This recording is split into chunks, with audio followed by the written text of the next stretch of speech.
next thing here, which is so funny, we talked about a couple of these plugins already. Oh, yeah. We're going to move on to our plug or unplug Oh, nice. segment. I'm stoked. For new listeners, this segment is where I'm going to ask Joe here a piece of gear or a plugin for his quick takes. Plug if it's something he loves, unplug if it's something that he's not into, bypass, make inactive if you have not used it yet. So like I said, surprisingly, like you spoke about some of these already. Okay, cool. But the first one is a Shaperbox 3. Yeah, plug. For Yeah. sure, plug, What do actually. you like about it? I like that I can kind of just flip through some presets and or just like turn on one of the modules and mess with it. And then all of a sudden it's like, oh, it sounds good. Yeah. You know what I mean? It's like, Yeah. and it's creative. Like it's a creative tool that also makes things sound good. Yeah. And not just a creative tool that like, some creative tools like, oh, this is just to degrade the audio and it's going to sound shitty. That it's like, oh, it's like a different take on. It's a completely different thing sometimes, especially if you like go through some of those presets. Also, too. the reverb in there is Yeah, slept on. it's cool. The reverb unit in there is super Yeah. slept on because there's just really crazy sounds they have in there that you Yeah. can kind of put on just a tail end of a synth or whatever. You can dial it in the frequency range too. Yeah. And you can get really creative with like how your reverb decay and stuff like that Right. on anything, you know? Yeah. So I like using it for that. Yeah, man, it's just like, I just like that plugin a lot. It's just like, it's one of my first ones I open when I'm trying to like fuck with something. Yeah. You know, it's one of my first ones. It's fun. I used to like not have this. Someone was like, you should get it. It was like people know me where it's like I just like fucking sounds up as well. Just, Me like, too. Seeing what happens. That and Infiltrator, those are my two. They're kind of similar but different, you know? I never used Infiltrator. Okay, I gotta check that one Infiltrator's out. pretty nuts. Yeah. It's I use that a lot on ear candy synth and stuff Okay. like that. Yeah, I a lot. gotta check that out. Next plugin is a classic reverb plugin here. UAD's EMT 140, their plate reverb. Oh, plug. Yeah. I like that a lot, actually. The plate's great about it. What do you normally like to use it on? Background vocals, actually. A lot of background vocals and guitar. If I'm going for like that, I don't know, just like that certain guitar sound. That classic That like plate reverb Exactly. sound. Yeah, like, it's it great. just- And I like that they have the drive knob on it, so you Yes. can really drive the reverb a lot. Yeah. Sometimes I turn the reverb off and just put the drive all the way up and use it as a distortion module. That's cool. I've done that before. I've never done that, but that Yeah. makes a ton of sense. Yeah, it's a great distortion module. That and the spring reverb, they both have that in the Yeah. spring. Yeah, definitely plug that one for sure. Love that one. It sits on my template for both guitars Nice. and vocals. Yeah, yeah, It's just like there. It's just like turn it on. It sounds great. Yeah, funny enough, you said you had one of these. I wasn't sure. The Bay 1073 Oh, really? preamp. Yeah, it's like I had it on here. That's so funny. That's. I mean, if it broke tomorrow, hopefully it doesn't. I would buy it again. Yeah. You know, it is the one of then the 1176, but that is the sound of my vocals. Yeah, and, same. and my acoustics, I guess. We have went like through pretty much the same exact like vocal chain, which is Yeah. very funny. Yeah. That- What mic do you use? Did you mention that or? the lawn. What's the name of it? LA. Oh wait. Yeah. Wait. Well, now I'm Let's curious. take a pause. I know on what the you're pod. talking about, but I always forget because they have so many, and I always Yeah, I forget. And know. I've had it for so long. it's Old Faithful. Yeah, I'll find it. I can never remember the name of this microphone. It's so funny. You know, so many people ask me what mic I use too Yeah. because it's like, it sounds great in the vocal. I'm like, oh, it's a Lawton. It's something. Yeah. I purchased it at one time. yeah, exactly. It's like the LA something. LA 320. 220. That's The it. LA 220. 220. Yeah, Sorry. okay. Yes. Yeah, on sale right now for $289. There you go. It's so cheap. That's cheaper than what I got. I think it was like $400. It is such a cheap microphone. Crazy. Considering- I've heard great things about But it too. but I guess, you know, it's that and the 1176 and the 1073. Right, You know, it's- it's everything kind of on top of each other.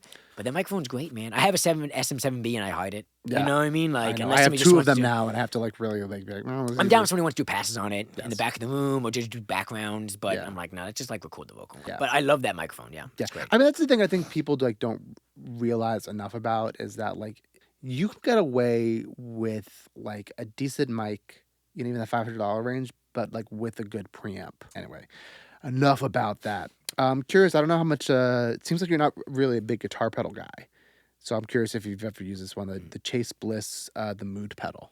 I'm gonna say plug. Only I haven't used it, but only because my friend Dan Garrity, who's amazing and he's a really good friend of mine, swears by it. Yeah. And he's sent me things like he sends me loops sometimes. Like, That, like- what's that guitar thing? I was like, oh, it's Chase Bliss. So I've heard it in action. Yeah. And I know how sick it is.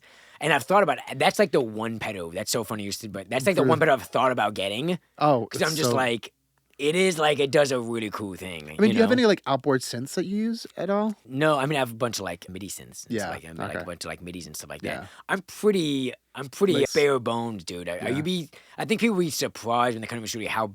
I mean, I have cool shit, but it's like I don't have a lot of things. I just know what I want and I just go for it in the box. Yeah. And that's kind of how I learn. So I don't know. Dude, yeah. you can get such great sounding shit in the box. Yeah, It's I just mean, like, you know- Serum is amazing. Yeah, Serum Serum is amazing. so The True good. Bundu, Vital. What else am I using right now? Omnisphere. Yeah, I don't know. I mean, Omnisphere is great because it's actually like it's a sampled synth. Yeah, so it's a like, sample, so it's like it sounds like a Juno. Yeah, it's a Juno. Yeah. They're sampling the Juno. Yes. It is a Juno. You know, like that whatever they're doing on there. You know, so good. I know. I have my Juno here. Yeah, which is great. You know, I just like because like we were talking about. I'm a player. I like to have things, but like I was bringing up with like guitar pedals with like synths. Because like running synths through guitar pedals, especially like I have like my Mellotron there. Yeah, it's the Mellotron so much fun. Yeah, it's super dope. It's like just to like run through a pedal and like just play and like yeah, that's what I've thought about doing. Is that it's Yeah. like rerouting the audio through it through my DAW back in and then back into the DAW. You know, like through the Chase Blast and then back in. And I might still do it actually, but that is I would say plug. Even though I don't have one, I know how sick it is. You know how sick it is. Yeah. Dude, sick. Next plugin is the one that we ask on every, and I know you already brought it up a little bit. Yeah. But CLA vocals. Yeah, plug. You give me all. I don't have any unplugs. I'm a lover, not a hater. Yeah. Yeah, plug. I mean, I'm not ambassador user because people don't really care at the end of the day. No. But it is one of those plugins like, oh, you have CLA vocals on there, but it does sound good. What do you normally like to like do with it on it? I'm trying to think because I have it like saved as a preset I made for it a while ago of my own, and it just works on my vocals. You know, I have a feeling if I ever change my vocal.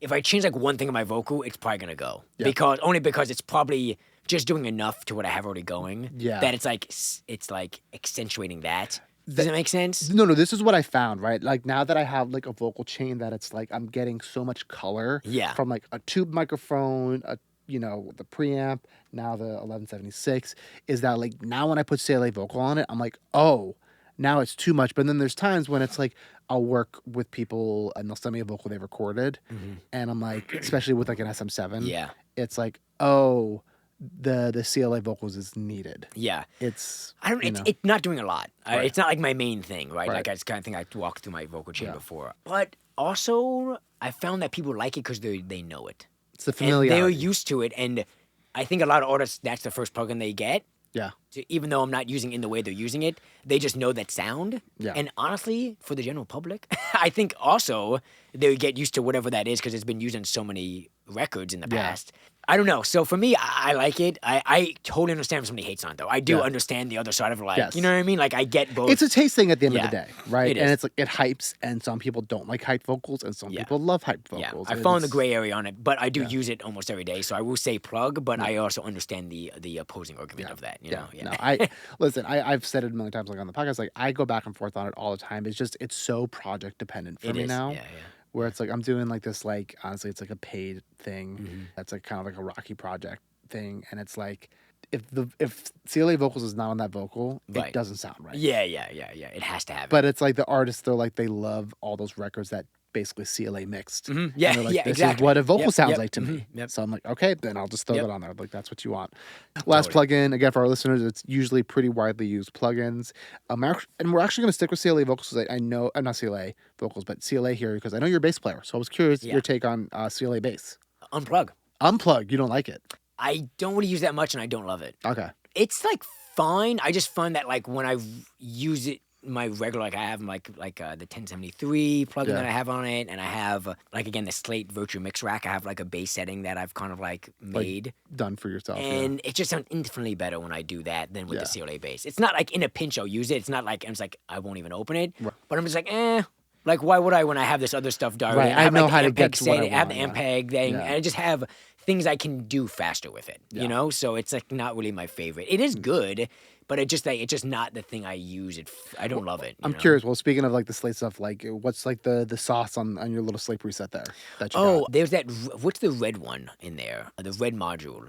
Oh, it's like the preamp, like thing. Yeah, I know what it's called, but I know what you're talking about. It's a really cool one. I use that in the bass, and then they have like the LA2A kind of thing in there, which I like a lot. Although recently I've been using the UAD one more, but I still use that one a lot. And then they have like a 76 compressor kind of thing in there too that I'll throw in there. It's funny I still use even though I have the 76, and that's I know that's in the bass. It's called like fat bass setting, and I fuck with it. Yeah, it's great. And it just makes the bass sound fat. You know, if I'm doing live bass, and a lot of times I'll do live bass.